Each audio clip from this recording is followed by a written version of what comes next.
Bonjour et voici la première vidéo de Booster Finance. Je suis Anthony Bilot et dans cette vidéo je vais vous expliquer comment je gagne plus de 1000 euros de revenus par mois grâce à la colocation meublée. Ces 1000 euros de revenus, je les gagne avec seulement un seul bien immobilier. Donc regardez bien la suite de la vidéo et vous allez comprendre comment on peut gagner 1000 euros de revenus en y consacrant moins de 2 heures par mois sur un seul bien immobilier. Allez, je vous laisse regarder la suite et je vous retrouve tout de suite après. Nous voici donc dans le quartier où je loue mon premier bien immobilier. Donc là, vous pouvez voir derrière moi quelques immeubles. L'appartement que je loue, si vous voyez bien sur la vidéo, c'est celui qui se trouve au 3e étage, là-haut. Donc avec une petite table basse, une table de salon, pardon. Donc cet appartement, je l'exploite actuellement en colocation meublée, qui est loué à 5 personnes. Donc c'est un T6 de 100 mètres carrés, loué à 5 personnes en colocation. Les colocataires sont âgés entre 20 et 25 ans à peu près, et ils sont aussi bien étudiants que salariés.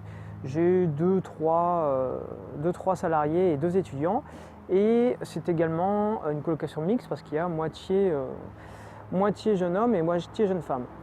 Donc cet appartement me rapporte actuellement 1000 euros de revenus par mois, donc 450 euros de cash flow et 550 euros de capitalisation du prêt. Donc là, on ne peut pas le visiter actuellement parce qu'il est complètement loué, donc je vais faire un petit fichier PowerPoint.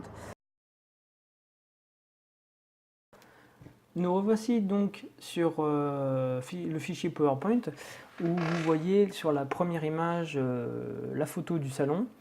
Donc c'est cette photo que j'ai mise sur Le Bon Coin, et grâce à cette belle photo, j'arrive à avoir des contacts assez rapides pour la mise en colocation. Donc si vous également vous avez un bien que vous mettez en location, faites en sorte d'avoir vraiment de très belles photos à mettre sur votre annonce, surtout la première, c'est ce qui vous permettra de vous démarquer déjà un peu de la concurrence. Donc au niveau du sommaire, donc, je vais vous présenter le projet, le plan de l'appartement, les travaux et photos avant-après, ainsi que les chiffres détaillés, donc le cash flow, les impôts prévisionnels et les revenus. Donc au niveau du projet, c'était un appartement T6 acheté à 122 000 euros, donc il était affiché à 124 000 euros. Et il a été acheté en direct particulier. Donc là, on peut voir que j'ai déjà négocié 2 000 euros sur le bien.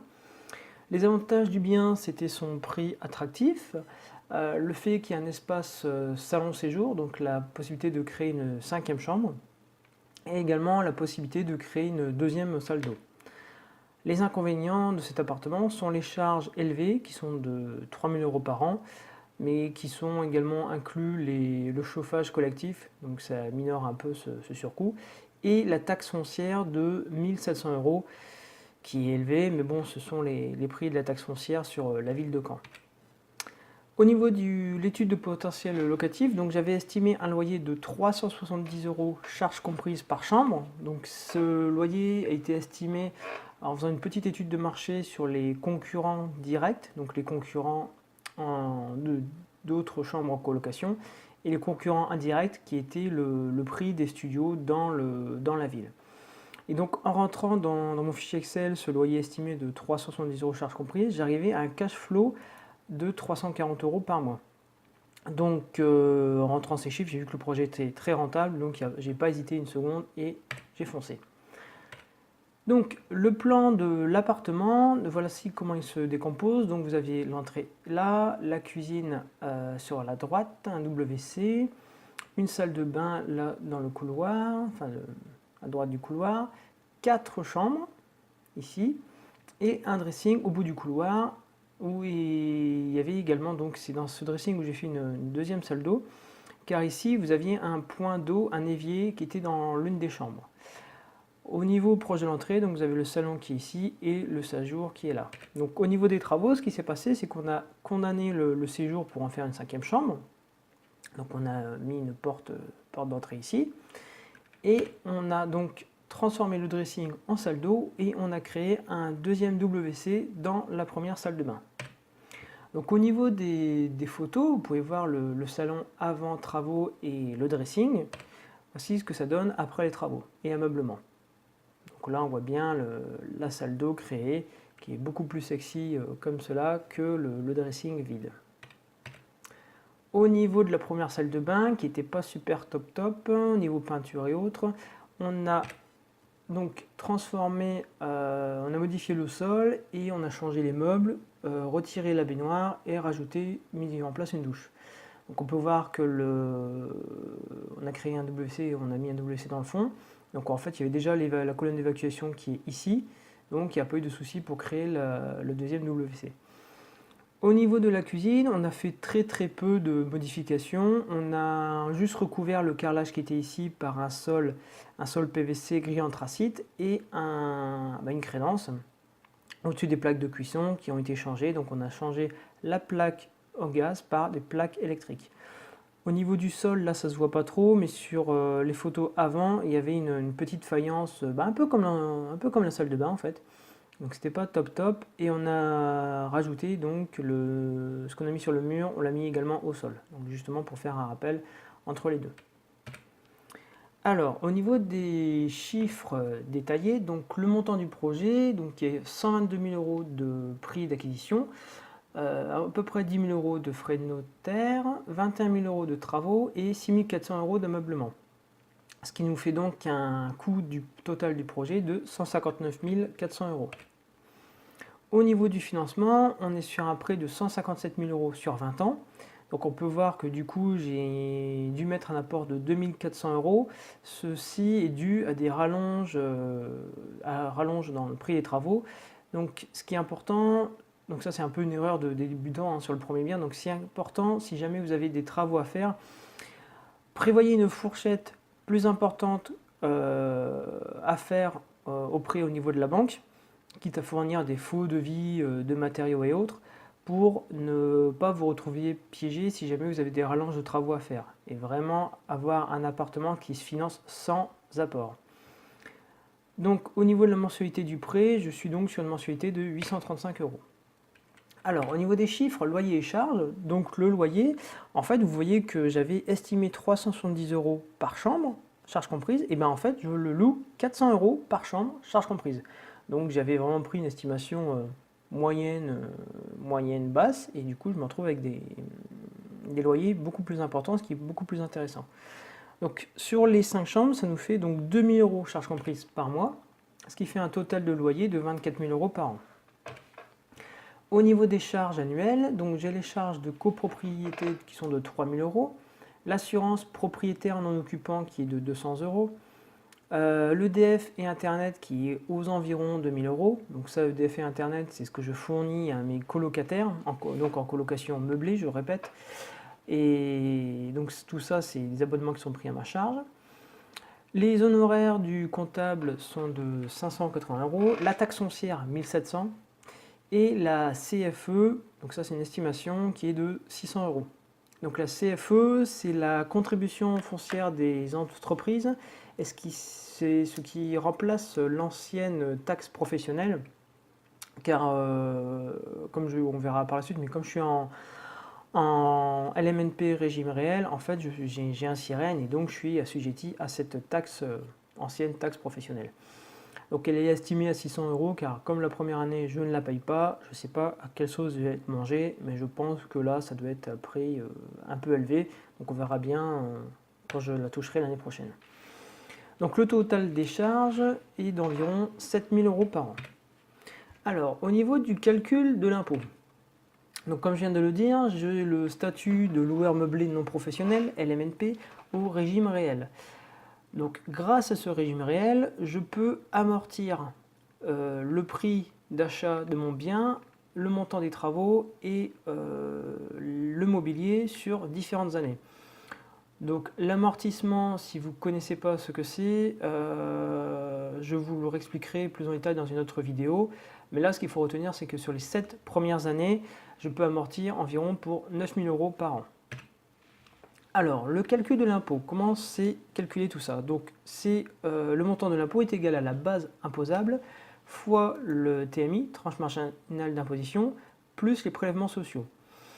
La base imposable étant les loyers et charges comprises, moins les charges, moins ce que j'appelle les charges du prêt, donc les intérêts et l'assurance du prêt, moins l'amortissement du bien. Alors dans mon cas, ça fait une base imposable de 24 000 € de loyer, moins 7 000 € de charges, moins 3 400 € de charges du prêt pour la première année, et moins les 9 000 € d'amortissement que je viens de dire au préalable, ce qui fait une base imposable de environ 4 500 €. Donc les impôts à payer, c'est 4 500 € fois ma tranche marginale d'imposition, je suis à 14%, plus 17,2 de prélèvements sociaux. Donc là, j'ai indiqué les prélèvements sociaux de l'année, à partir de l'année 2018, car là, en fait, on était anciennement à 15,5%, mais l'État a décidé d'augmenter de 1,7 points la CSG. Donc ça fait un impôt total de 1 410 €. Donc si j'avais pas eu l'amortissement du bien, eh bien en fait, j'aurais pas eu cette ligne de 9 001 € qui se serait déduite de mes loyers. Et donc j'aurais eu une augmentation de, donc là ici je serais arrivé à 13 520 € de base imposable, et je serais arrivé donc à 4 000, un peu plus de 5 000 € d'impôt. Donc en ayant ce principe d'amortissement, j'ai 3 000 € d'économie d'impôt. Alors, au niveau du cash flow pour ce bien, donc la définition du cash flow, donc il y a plusieurs définitions du cash flow en comptabilité, et je pense que plusieurs personnes sur YouTube ont un peu une notion un peu différente du cash flow. Moi, voici celle que j'utilise pour définir le cash flow. Donc le cash flow est ce qu'il reste des revenus après avoir tout payé, charges et impôts, très important, et remboursé, donc les prêts.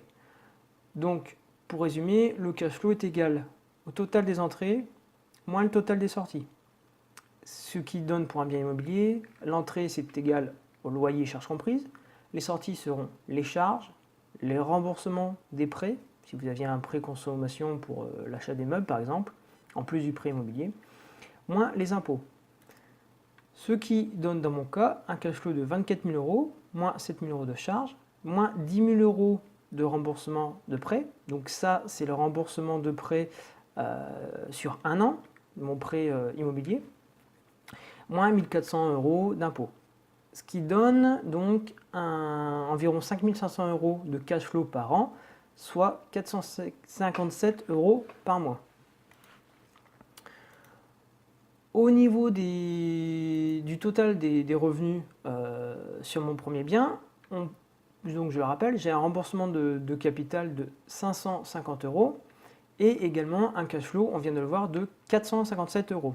Donc le cash flow, c'est vraiment ce qui tombe dans ma poche après avoir tout remboursé.